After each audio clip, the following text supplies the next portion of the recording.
안녕하십니까. 이번 시간 임제로 교재는 235쪽이 되겠습니다. 법화경에 나오는 대통지성불의 개송을 가지고 지금 법문을 하고 있는데요.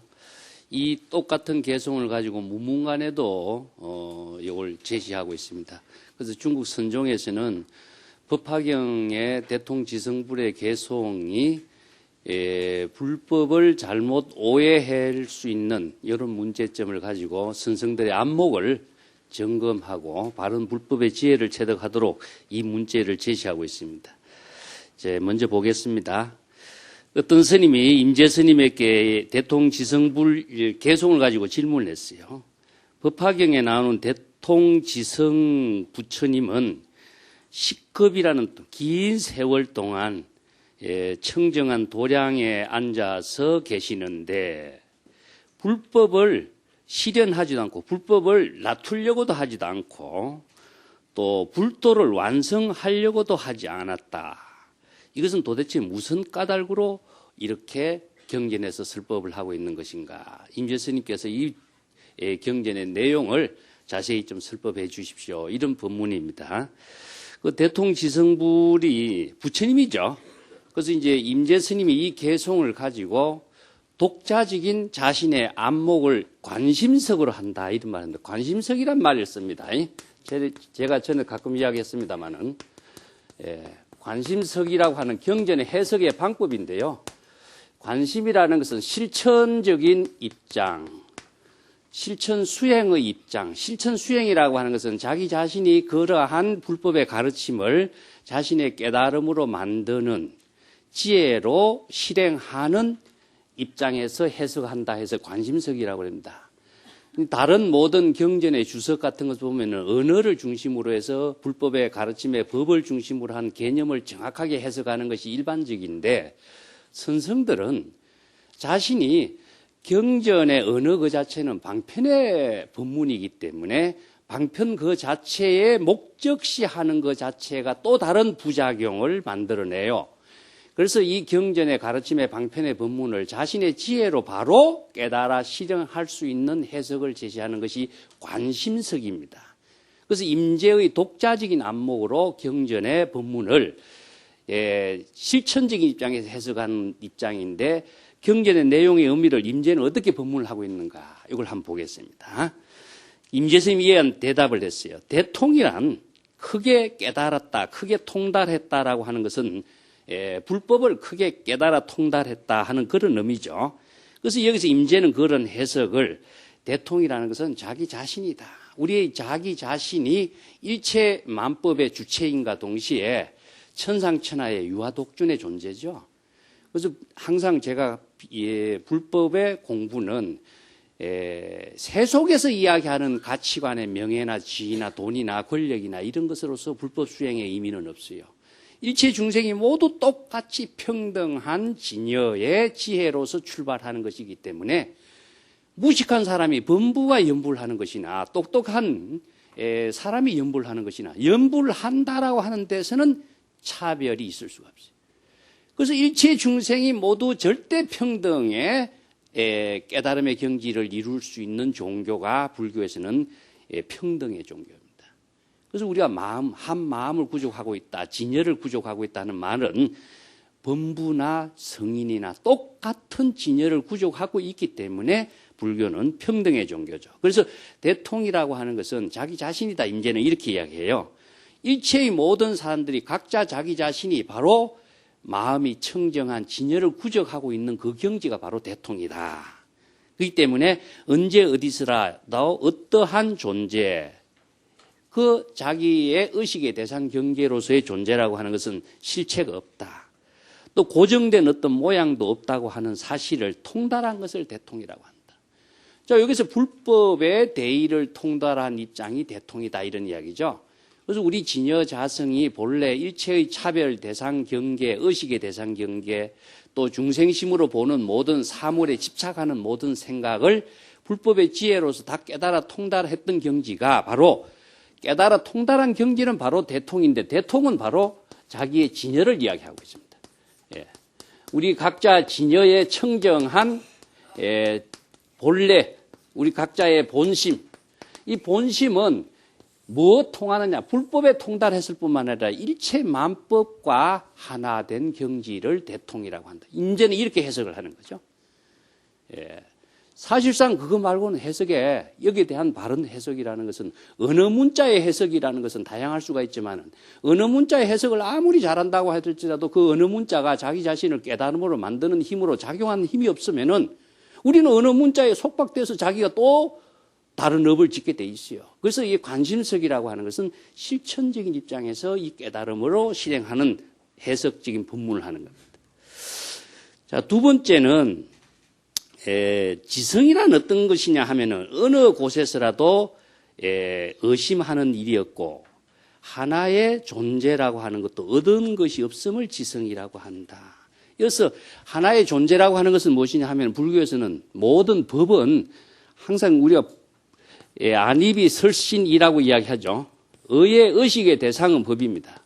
이 때문에 법이라고 하는 것을 우리가 존재라든가 사물이라든가 어떤 대상 경계라든가 이렇게 이야기하는데 이 존재나 대상 경계 사물이라고 하는 것은 어디에서 법이 있느냐 하면은 우리 의식 속에 있습니다. 의식 속에.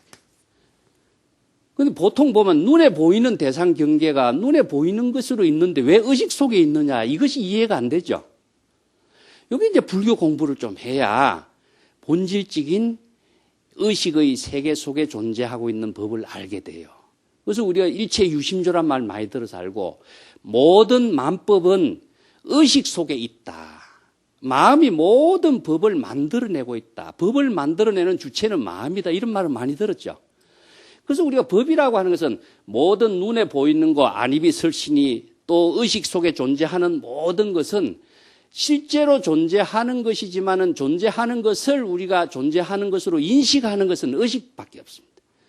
그렇기 때문에 의식 속에 법이 있는 것이지 의식 밖에 법이라고 하는 것이고 만약에 어떤 사물을 보지 않을 적에는 그 사물은 존재하지 않는 겁니다. 이걸 다른 말로 한다면은 의식을 저기에 생각을 두지 않으면은 봐도 그 물건이 보이지 않는 거죠. 그러면 그 물건은 존재하지 않는 거예요. 근데 존재하는 것으로 착각할 뿐이지. 보이지 않는 것을 보인다라고 하는 것은요, 이것은 의식 속에만 모든 의식이 존재하는 것이 법이라는 겁니다. 그래서 만법유식이라든가 일체유심자라고 하는데, 이게 의식 속에 존재하는 이 생각의 모든 것을 중생이라고 그래요. 그런데 부처는 무엇이냐?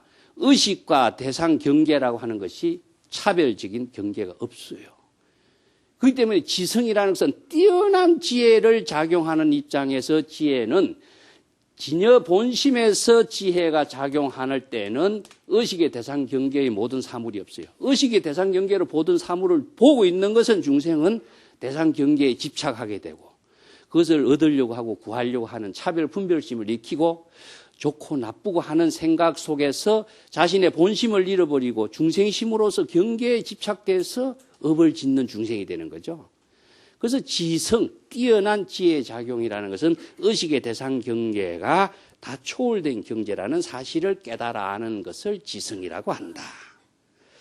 수승한 지혜는 진여의 지혜입니다. 우리 자성 본래 청정한 마음의 지혜 작용에 의해서 일체의 중생심의 차별 분별심의 모든 대상 경계를 초월하는 경지다. 그럼 부처는 무엇이냐? 부처란 마음이 청정한 것이다. 부처의 지혜 작용의 광명이 온 세계 법계에 두루 비추는 것을 부처라고 한다. 그래서 불신 충만 어법계 이런 말 하죠. 부처님의 몸이 이 법계에 가득 충만되어 있다 하는 것이죠. 그래서 부처라고 하는 말에 대한 의미가 많은 오해를 갖고 있는 것은 불법을 모르고 내 나름대로 생각해서 이해하기 때문에. 그래서 금강경에도 내가 자주 이야기했으면 열애는 부처의 지혜로서 모든 사물을 다 두루두루 알고 실지하고 두루두루 다 보고 판단하는 능력을 갖고 있다. 그래서 열애는 부처의 지견을 구족했다. 이런 날 자주 이야기하죠. 그러면 이 열애는 무엇이냐 하면은 우리가 진여, 청정한 우리의 마음의 진여를 말하고 있습니다. 진여가 작용하는 지혜를 부처라고 한다. 그럼 부처는 모양과 형상으로서 부처는 있습니까? 그런데 우리는 법당에 모시는 부처, 아미타 부처, 서방 극락세계 부처, 화엄 비로자나 부처, 수없이 많은 부처가 등장하죠. 부처가 왜 이렇게 다양한 이름으로 등장하냐면은 모든 원력에 따라서 작용하는 지혜, 작용하는 힘을 다르게 펼쳤기 때문에 부처의 이름이 다를 뿐이에요. 부처는 무엇이냐? 항상 이걸 생각했다. 자, 우리가 참선을 공부할 적에 자신이 진여, 열애가 자신의 부처의 지혜를 작용하게 하기 위해서는 어떻게 되죠? 불법을 지혜로 작용할 수 있는 힘이 있어야 돼. 그래서 우리 불법 공부의 의미가 있는 거죠. 그래서 불법의 지혜를 작용하는 것을 부처라고 하지. 부처라고 하는 것은 모양과 이름과 형상으로서 부처를 추구한다면은 이것은 삿된 길을 행하는 것이다. 그래서 금강경에서도 음성으로나 모양으로서 열애를 보려고 친견하려고 한다면은 사도를 행한 것이다. 그러죠? 그 금강경의 구절을 아무리 많이 애우고 있어도 이 법으로서 그 법문의 참된 의미를 자신이 지혜로 바꾸어서 활용하고 실행할 수 있는 능력이 없으면은 어느 문자 속에서만 맴도는 거예요, 우리가. 이 때문에 부처는 무엇이냐? 내가 지금 여기에서 진여의 지혜가 작용하는 것이 부처다. 그래서 내가 항상 지금 여기 시제딘연에 자기 본분사에 생명 활동하는 것이 부처다. 이런 말을 내가 자주 하죠. 그래서 지혜 작용하는 것에서 부처의 지혜가 이루어지는 것을 부처라고 한다. 그렇기 때문에 부처의 그 지혜 작용이 청정한 진여의 지혜에서 나오기 때문에 부처는 삼업 청정한 지혜 작용으로 이루어졌다. 이런 말. 그래서 하는 겁니다. 또 식급이라고 하는 긴 세월에 좌도량하고 있다. 그런데 좌도량하고 있는 앉아서 도량에 앉아서 뭐 자선 수행한다 이렇게도 보도 되지만은 부처이기 때문에 좌도량이라는 의미를 잘못 이해한다면 이게 좀 곤란해요. 예. 그래서 식급이라는 시간을 한번 봅시다. 시간은 무엇이냐 하면은 이거 10이라든가 5급이라든가 3급이라든가 앞에 숫자는 의미가 없어요. 그래서 불교에서는 급이라고 하는 것은 영원이라는 뜻입니다. 영원. 영원이라고 하는 것은 시간의 모든 개념을 초월한 입장을 말해요. 그래서 불교에서 시간 개념으로서 1년이 가장 짧은 시간이고 급이라고 하는 시간이 가장 긴 시간이죠. 그래서 그런데도 법성계에서는 1년 적시 무량급이라고. 1년이 바로 무량급이라고 그러죠. 그래서 찰나라든가 1년이라든가 이것은 불이에요, 불이. 근데 이 불이는 경지는 어디냐? 영원이라고 하는 것은 우리가 진여의 경지에서는 시간의 개념을 초월해요. 그래서 다른 말을 한다면은 영원이라고 하는 것은 열반의 경지입니다. 열반 적정의 경지는 진여의 세계를 말해요. 그래서 진여의 경지에서는 일체의 모든 시간적인 의식 대상 경계를 초월해. 그래서 우리가 시공을 초월해서 이런 말을 쓰죠. 시간에 대한 개념이라든가 공간에 대한 개념을 초월해서 작용하는 것이 무엇이냐? 부처의 지혜 작용이. 만약 여러분들이 내가 지금 여기 있다, 내라고 하는 걸 의식하거나 하면 자아성에 떨어진 것이고 여기라고 하는 공간을 의식하면은 공간에 집착된 거예요. 지금이라는 시간을 의식하면은 지금이라는 시간에 속박되어서 자아를 잃어버려요. 그래서 지금 여기 자신이 일을 한다라고 하는데 일을 하는 지혜 작용을 펼치는 그 깨달음의 세계는 시간과 공간과 자아의식이 다 초월된 경지죠. 그래서 시공을 초월해서 하는 말. 시공을 초월한 경지가 바로 급이라는 시간이고 영원이라는 시간이고 다른 말로 한다면은 열반 적정의 경지에서 진여의 지혜가 작용하는 세계를 말합니다. 그래서 불교의 시간 개념이 참 어려워요. 우리가 시간 하면은 1시간, 2시간 하는 것은 시계로 측정하는 시간이고 자연의 사계절의 변화가 이루어지는 것도 자연의 시간이 또 있고 의식 속에 작용하는 시간이 있어요. 아, 지루하다 할 적에는 시간이 길고 느껴지죠. 일을 하다 보면 시간이 언제 지나간지 모르죠. 시공을 초월했을 적에는 시간의 개념이 초월된 경지를 급이라고 그래요. 그래서 영원의 열반 적정의 경지에서 10가지 바라미를 실천한다. 그런데 이게 또 자도량이란 말이 또 있어요. 이런 말을 우리가 말을 잘못 오해하면은 안 되기 때문에 내가 좀 자세하게 설명을 해요. 자도량이라고 하는 것은 도량에 앉아 있다는 말을 쓰는데 좌라고 하는 것은요, 안주한다, 한다. 안신인명의 경지에 있는 것이기 때문에 부처가 앉아 있다라고 하는 것은 부처가 도량에 앉아서 아무것도 하지 않는 그런 경지를 말하는 것이 아니고, 능경에도 이야기하고 있지만 자도량이라고 하는 것은 진여의 지혜가 작용하는 진여 세계를 표현하고 있어요. 그래서 유마경에서 이것을 우리들의 바로 직심이 바로 도량이요, 이런 말씀. 직심이 도량이요. 직심이 다른 말로 하면 이제 정토요, 이런 말씀입니다. 그래서 이 정토라든가 도량이라든가 아미타 정토라든가 청정 도량이라든가 수월 도량이라고 하는 것은 공간적인 의미로 표현되어 있지만은 실제는 어디냐? 깨달음의 세계를 말해요. 근데 깨달음의 경지라고 하는 것이 그러면 공간적으로 그런 세계가 안주할 수 있는 상태가 된다면 부처는 어떤 공간에 집착되어 있는 모습밖에 안 되겠죠. 그래서 금강경에 이와 비슷한 이제 반대적인 언어로 표현하는 것이 무엇이냐 하면은 억무소주, 무소주야. 무소주. 머무르는 곳이 없어야 돼. 머무르는 곳이 있으면 안 되게 됐죠. 여기서는 좌도량 같은 머무르는 곳이 있는 상태가 되겠죠. 그렇기 때문에 이것을 글자대로 잘못 이해하면은 공간의 어떤 장소에서 부처님이 앉아 있는 것으로 해석한다면은 부처는 어떤 대상 경계에 집착하고 있는 모습이기 때문에 불법하고 전혀 안 맞죠. 그래서 무소주, 머무르지 않는 경지에 자도량한다라고 했을 적에 그것은 진여의 세계입니다. 근데 진여의 세계 그러면은 진여의 경지라든가 진여의 세계가 머무르는 대상의 세계로서 의식이 된다면 이것 또한 집착의 대상이 돼요. 그렇기 때문에 여기에서 식겁이라는 긴 세월 동안 자도량에 있다라고 하는 것은 십바라미를 실천하는 것이다. 십바라미. 우리가 육바라밀 여러분 잘 아시죠?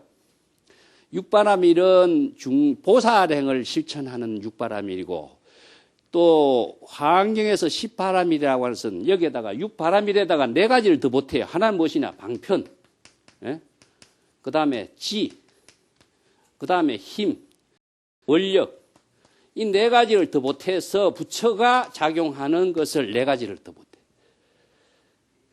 그래서 이제 십바라밀인데 이 십바라밀을 따로따로 실천하게 된다면 어떻게 된다면 따로따로 하나하나를 의식하게 된 대상이 되겠죠.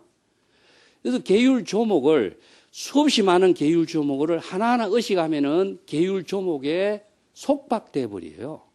그럼 부처가 보살행을 하고 부처의 지혜가 작용하는 입장에서는 바라밀의 실천이라든가 사람심 7가지 깨달음을 이루는 여러 가지 방편의 법문을 의식을 하면 어떻습니까? 이것은 의식의 대상 경계가 만들어지겠죠. 그래서 10가지 바라밀을 실천한다라고 하는 것은 진여의 지혜가 작용하는 그 가운데에 바로 10가지의 바라밀의 실천이 이루어지고 있는 삶이 되고 있다는 것을 이야기해요. 이게 하나하나 실천하는 것은 대상 경계를 설정하는 겁니다.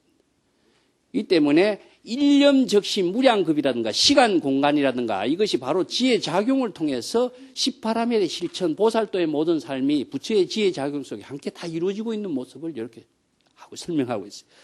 자, 이것이 구체적으로는 그러면 어떻게 이루어지고 있느냐 하면요. 자도량이란 말을 이야기할 적에 내가 자주 개송을 쓴 말이 그 선어로서 정좌처라고 하는 말이 있습니다. 정좌처, 다반향초 이런 말 쓰죠. 제가 자주 언급했습니다. 묘용시 수류하게.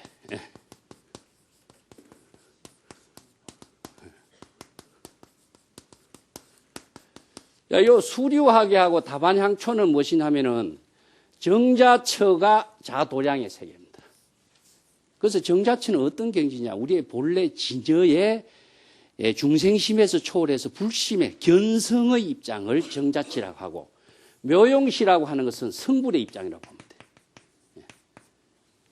그래서 견성, 성불이라고 하는 것은 둘로 나눌 수가 없죠. 견성, 성불. 이걸 정자처 때 자도량이 되는 것이고, 묘용시 지혜가 작용하는 것, 진공과 묘유의 세계입니다. 진공의 경지에서, 진여의 경지에서 부처의 지혜가 작용하는 것을 묘용이라고 하는데, 묘용은 마치 무엇이냐, 조작에 의해서나 목적의식에서 이루어지는 묘용이 아니고 물이 흘러가고 꽃이 피는 것처럼 시절 인연에 따른 작용으로 이루어져요. 이것을 자연업이라고 합니다. 자연업. 부처는 자연업으로서 이루어지는 것이지, 그래서 내가 목적의식을 가지고 부처의 지혜가 이루어지는 것은 부처가 아닌 것이다. 그래서 이 자연업이라고 하는 것은 무엇이냐, 자기가 시절 인연에 따른 자신의 생명활동 그 자체가 자연업으로 이루어지는데, 중생구제도 목적의식으로 이루어지는 것이 아니라 자기 본분사의 생명활동으로 이루어진 자연업인 거예요. 그래서 깨달음을 얻으려고 한다든가 중생을 구제하려고 한다든가 이런 그 식이 불교에서 대성보살도 정신으로서 중생을 구제하기 위해서 불도를 이루기 위해서 수행을 하는 것처럼 많이 강조해 왔죠. 여기에서 봅시다. 자, 불법을 펼치려고도 하지도 않고 불도를 이루려고도 하지도 않고 왜 대통지성불은 시급이란 긴 세월에 좌도량에 그렇게 앉아만 계시느냐. 불도를 이루려고 하는 것이 다 원력을 세우는 것인데 왜 부처는 그렇게 하지 않나. 이게 지금 문제가 되고 있는 거예요. 여기에서 중생의 입장에서 본다면 부처가 왜 불법을 펼치려고도 하지 않고 불도를 이루려고도 하지 않고 중생을 교화하려고도 하지 않느냐. 이것이 문제의 초점이에요. 이 문제의 초점은 중생의 입장에서 질문하는 것이고 부처의 입장에서는 불법을 알지 못하는 입장에서 목적의식에 사로잡혀 있는 중생의 분별심으로 이루어진 질문을 인제가 불법의 지혜가 작용하는 입장으로서 깨달음의 지혜를 실천하는 입장에서 설명을 하고 있는 겁니다. 여기서 자도량이란 말을 앉아있다라고 하지 말고 그냥 자기의 본분에 안주했다. 그것은 안신인명이다. 나는 이렇게 해요. 안신인명의 삶을 실행하고 있는 것을 자도량이라. 그 정좌처나 똑같은 입장이죠. 그래서 정좌처가 되어야 진여자성으로 되돌아간 경지가 되어야 묘용의 견성이 되어야 성불의 작용이 이루어지고 진공이 되어야 묘유의 작용이 이루어지죠. 이걸 다뤄 한 말로 한다면은 이거는 선정이고 이것은 지혜입니다. 그래서 선정과 지혜가 나눌 수 없이 이루어지는 거예요. 여기에서 자도량은 자기 진여의 본분, 부처의 본분, 청정한 마음의 근본의 본분으로 되돌아가 있는 입장이고 10가지 바라미를 실천한다라고 하는 것은 자신의 지혜의 작용을 시절 인연에 따라서 자연업으로 펼치고 있는 거예요. 이것을 지금 시급이라는 긴 세월 동안에 자도량하고 있고 10가지 바라미를 실천하고 있는 모습이다. 이렇게 표현했어요. 다음에 불법을 실행하지 않았다라고 하는 것은 무슨 의미냐. 부처는 본래 번뇌 망념이 일어나지 않는 불생이고 법은 본래 불생불멸익인데 어떻게 또다시 불법을 실행할 수가 있겠는가.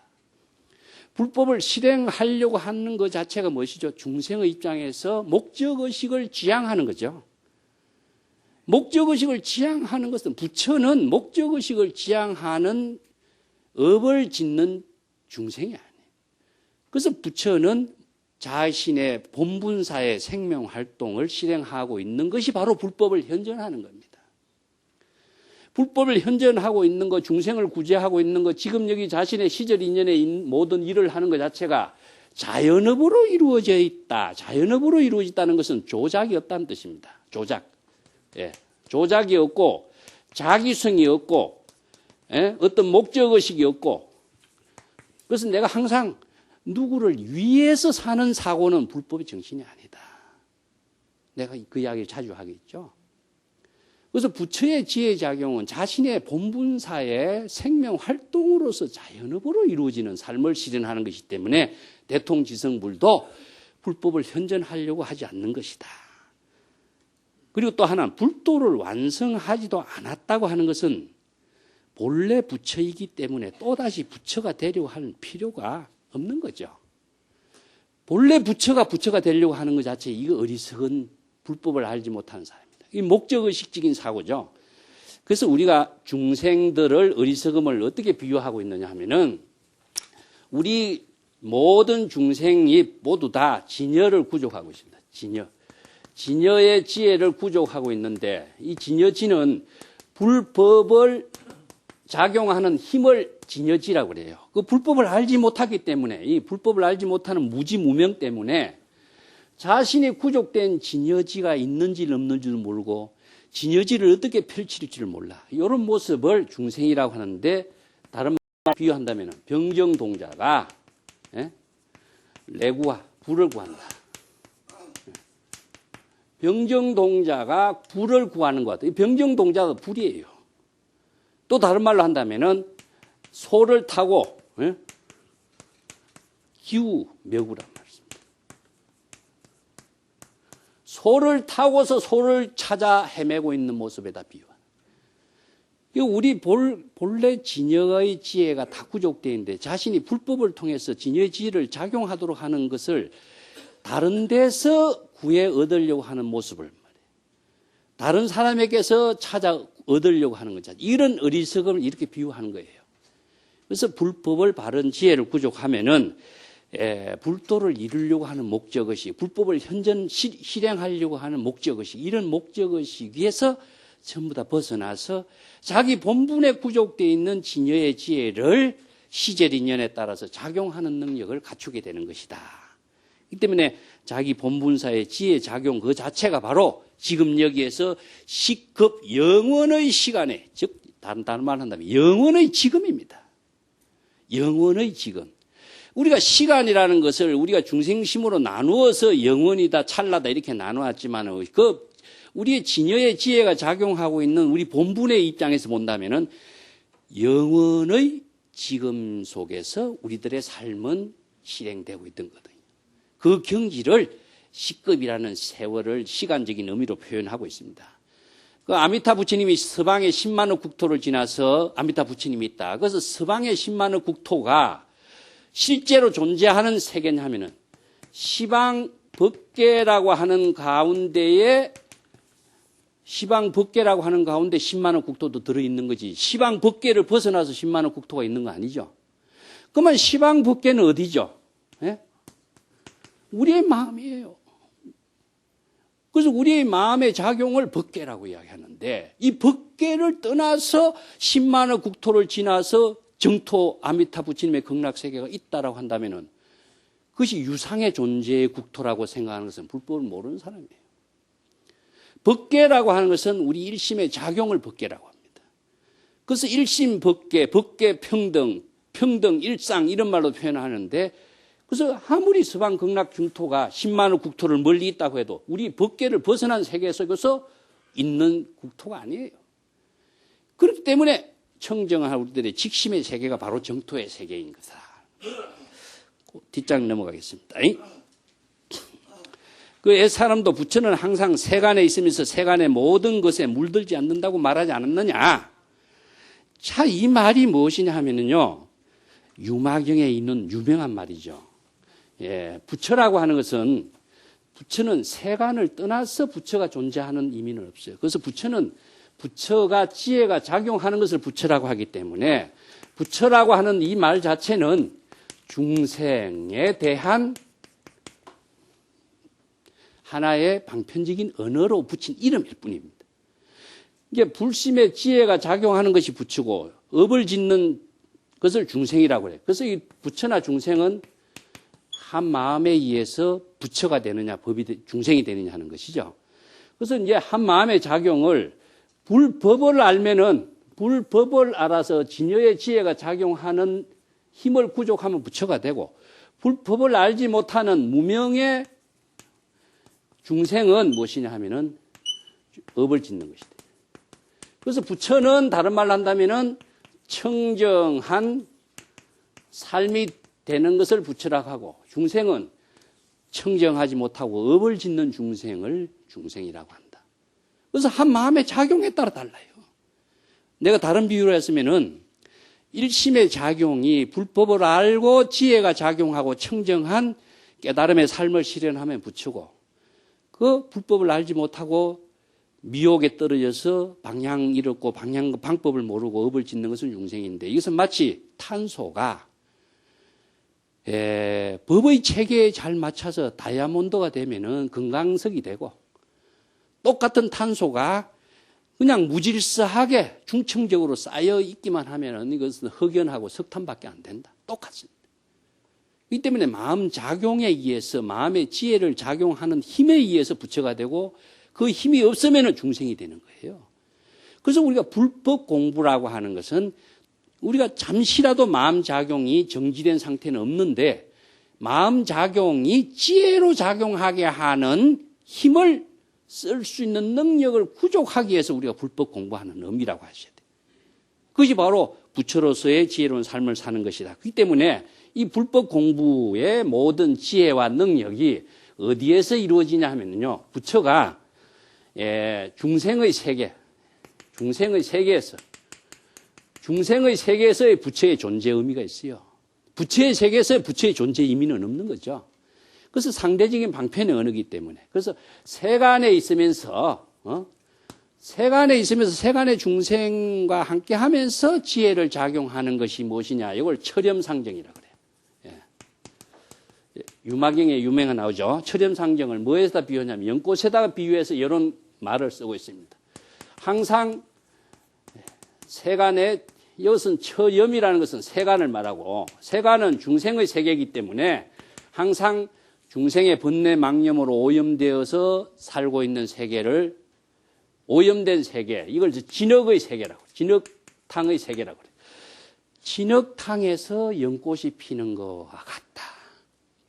그 때문에 진흙에서 연꽃이 피지만 진흙탕에 물들지 않는 모습이, 중생이 세간 중생과 함께 살면서도 부처는 중생의 모든 번뇌 망념의 오염에서 다 초월된 지혜로 작용하는 능력을 구족하고 있다.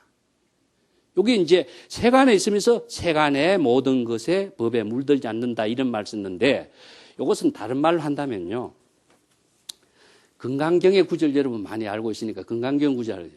그래서 일체 현성은, 일체 현인과 성자는, 현성은 무위법으로 차별한다, 이런 말씀입니다. 무위법으로 차별한다. 이 금강경의 구절이 참 이해하기 어렵습니다. 무위법이라고 하는 것은 진여, 부처의 일체의 모든 세간을 초월한, 번뇌 망념을 초월한 지혜를 작용하는 것이 무위법이고, 차별이라는 것은 무위법으로 어떻게 차별하냐. 이것은 세간의 모든 법을 판단하는 능력을 차별이란 말씀입니다. 여기 이제 기실론에 보면은 진여의 지혜가, 다른 말로 기실론이 나옵니다. 진여의 지혜는 언어로서, 언어에 의거해서 분별한다, 이런 말이 나옵니다. 이어서 분별이란 말은 중생의 분별심하고 중생의 차별하고 똑같은 언어인데, 여기에서 뭐가 차이냐면 진여의 지혜와 무위법이라고 하는 것으로 차별하는 것이고, 진여의 지혜로서 분별하는 겁니다. 진여의 지혜로서 세간에 사용하는 모든 언어의 방편을 가지고 분별하는데, 이 분별하는 작용이 무엇이냐 하면은 불직견이라 그래요. 그래서 법화경에서 이야기하는 불직견은, 금강경에서는 열애가 실지실견한다, 이런 말 하죠. 뭘 실지실견합니까? 예? 여법학의 지혜를 작용하는 능력을 펼치는 것을 실지실견한다, 이런 말이에요. 그런데 중생은 여법학의 모든 세간에 살면서 세간의 법이 일체의 업을 초월할 수 있는 지혜가 작용할 수 있는 능력이 중생은 없는데, 부처는 무위법으로서, 일체의 현성은 무위법으로서 진여의 지혜로서 차별하는 겁니다. 이런 능력을 갖고 있기 때문에 세간에 있으면서도 세간에 물들지 않는 지혜를 작용하는 힘을 펼칠 수 있는 거죠. 이게 10가지 바람의 실천 가운데 4가지 부처로서 더 4가지 더 능력을 갖추는 것이 아까 이야기했지만 방편, 지혜, 힘, 원력, 이 4가지예요. 이 4가지 힘에 의해서 세간에 물들지 않는 10가지 바람일의 실천의 행을 자연업으로서 이루어지고 살고 있는 모습을 철염상정이라고 그래요. 만약에 이런 힘이 없으면 어떻게 됩니까? 경계에 끄달리고 집착하고 애착을 갖게 되고 자기가 중생심으로 몰락해버리겠죠. 이 때문에 10가지 바라미를 실천할 수 있는 능력이 불법의 지혜가 구족되어 있는 힘이 있기 때문에, 그리고 그 힘을 원력의 힘으로 작용하는 힘이 있기 때문에 일체의 차별 대상 경계에 떨어지지 않는 거죠. 오늘 금강경에서 다른 말을 한다면은, 아까도 내가 잠깐 설명드렸습니다만은, 응무소주, 응무소주 이생기십니다. 자, 여기서 머무름이 없는 경지는 바로 무위법의 경지입니다. 일체의 모든 차별 대상 경계와 함께 하지만은 일체의 모든 차별 대상 경계에 마음이 어느 한 곳에도 집착을 하지 않아요. 집착을 하지 않고 어느 대상 경계를 차별 분별을 하지도 않고, 그러한 진여의 지혜가 무소주입니다. 무소주의 진여의 지혜로서 자신의 마음 작용을 펼치는 것을 응무소주 이생기십니다. 이거 유마경에서는 뭐라고 하냐면은, 무주의 근본에서 일체법을 건립한다, 이런 말씀입니다. 유마경에서는. 응무소주 이생기심과 똑같은 표현의 사상인데, 내용을 유마경에서는 무주의 근본에서 일체법이라. 그래서 무주의 근본이라고 하는 것은 응무소주와 똑같은 표현입니다.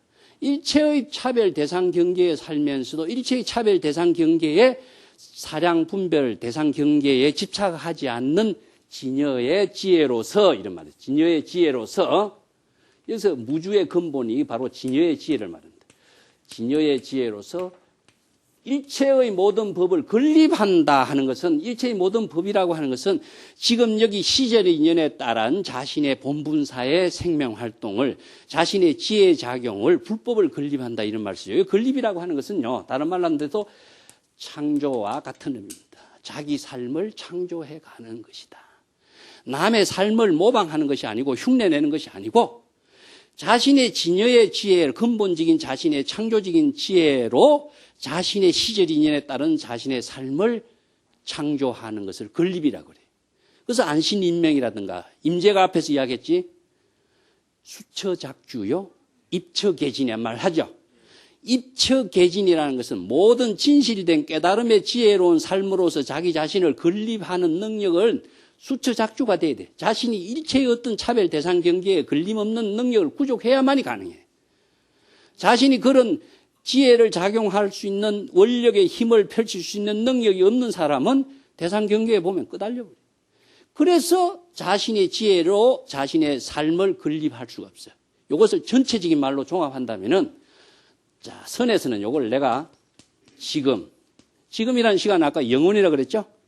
지금, 여기라고 하는 것은 무주처의 여기입니다. 시절 인연에 다른 것을 지금 여기라고 그래요. 이것을 지금 여기는 항상 시절 인연입니다. 시절 인연에 따라서 자기의 본분사, 자기 자신의 본분사의 지혜로운 삶을 실현하는 모습을 대통지성불의 살림살이에다가 맞추어서 설법한 겁니다. 내가 여러분들 귀에 못이 박히도록 자주 쓰는 말이 뭐죠? 지금 여기 자기 일이라고 하는 겁니다. 다른 거 잊어먹어도 좋아요. 항상 이것을 자각할 때에 자기 본분사로 되돌아갈 수가 있어요. 이런 지혜를 작용하는 능력의 힘이 바로 원력의 힘을 실행하는 힘이라고 할 수 있어요. 그것이 언제 하느냐? 항상 지금 여기밖에 없어요. 그러고 한번 했다고 해서 영원히 쓸 수 있는 힘이 맞춰지는 것도 아니에요. 항상 지금 여기에서 하지 않으면 안 되게 돼 있어요. 이것이 바로 지혜로 작용하는 능력을 갖추는데, 이것이 세간에 있으면서도 세간에 물들지 않는 부처의 지혜작용을 펼치는 모습입니다. 그것이 다른 세간을 벗어나서 출세간의 삶을 살려고 하는 것도 시끄러운 것을 벗어나서 조용한 데 가는 어리석은 수행자가 되고, 또 다른 집착의 대상 경계를 향해 나아가는 중생이 되겠죠. 이것이 바로 어리석은 수행자가 되고 불법을 알지 못하는 무지한 중생의 삶이 된다는 겁니다. 한 단 더 보겠습니다. 시간이 없는데요. 여러분들이 만약에 부처가 되고자 한다면은 모든 사물 대상 경계를 쫓고 그 사물 대상 경계에 따라서 사량 분별을 하지 말아야 한다. 마음속에 번뇌 망념이 일어나면 여러 가지 대상 경계가 일어나고 의식의 대상 경계가 일어나는 겁니다. 마음속에 번뇌 망념이 없어지면 여러 가지 차별의 대상 경계가 없어지게 되는 것이다. 이것이 이제 능가경에도 나오고 기실론에도 나오고 유명한 말입니다. 이 한마디 개송이 원효가 구법여행을 떠나다가 깨달음을 체득하고 난 뒤에 이 한마디 언어 때문에 깨달음을 체득하고 중국의 구법여행을 중단했다라는 이야기가 여기 있어요. 모든 법이 일체유심조 신법이라고 하는 사실을 자신이 깨달아서 체득하면은 이 신법을 구하러 중국까지 갈 이유가 없는 거죠. 신법이라고 하는 사실을 모르기 때문에 중국에 가서 신법의 법문을 배우러 간 것인데 자기가 깨달았기 때문에 신법을 배우기 위해서 중국 갈 이유가 없어요.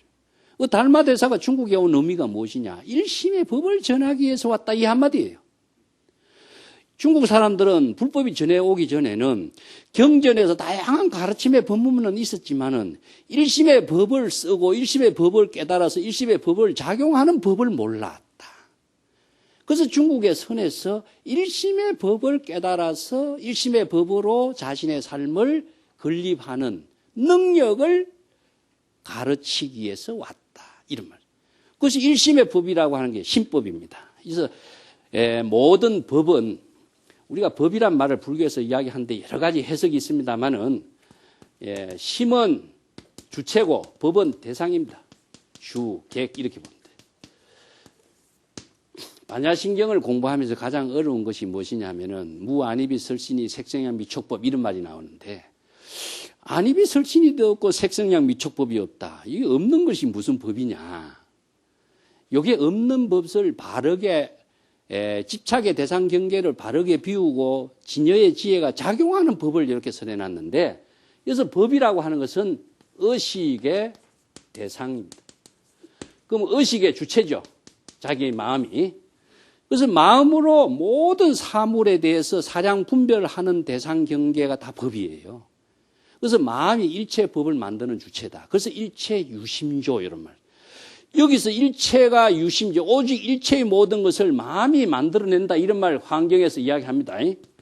이 말도 보면은 애매해요. 일체의 모든 것은 오직 마음이 만든다. 일체의 모든 것이 일체는 뭡니까 여기서? 여러분 어떻게 일체라고 하는 것을 이해하고 있죠? 일체의 모든 제법을 말합니다.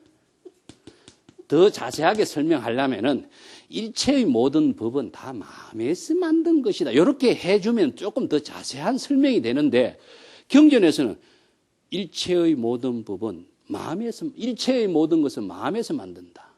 이렇게 하니까 아주 애매하죠. 그래서 일체의 모든 법이 마음에서 조작하고 마음으로 만들고 사량 분별하는 것을 법을 만든다라고 이야기하는 겁니다. 이 법을 만들면은 다 업이 만들어져요.